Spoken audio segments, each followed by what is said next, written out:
हाय मित्रांनो, आज मी तुम्हाला एक गोष्ट बोलून दाखवणार आहे. टीबी ससा आणि कासवाची. एक होता ससा, एक होता कासव. ससा म्हणाला, आपण दोघे शर्यत लावूया. कासव म्हणाला, तू म्हणतोयस तर आपण करू.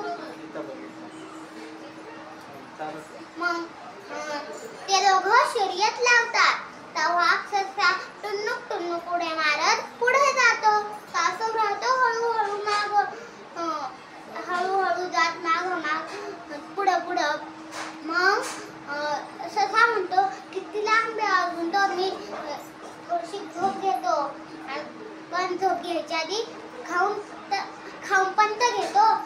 तो गवत खाऊ लागतो. तेव्हा त्याला झोप लागतो. तेव्हा जातो तो झोपू. मग कासव बोलतो, मस्त टाईम आहे आता भेटलाय ना, तर मी हळूहळू जातो पुढं. मग तो जातो हळूहळू पुढं आणि मग तो शर्यत जिंकतो. शर्यत जिंकल्यानंतर तो त्याला आठवतो, मी शर्यत लावली होती. मग कासव ससा जातो उड्या मारत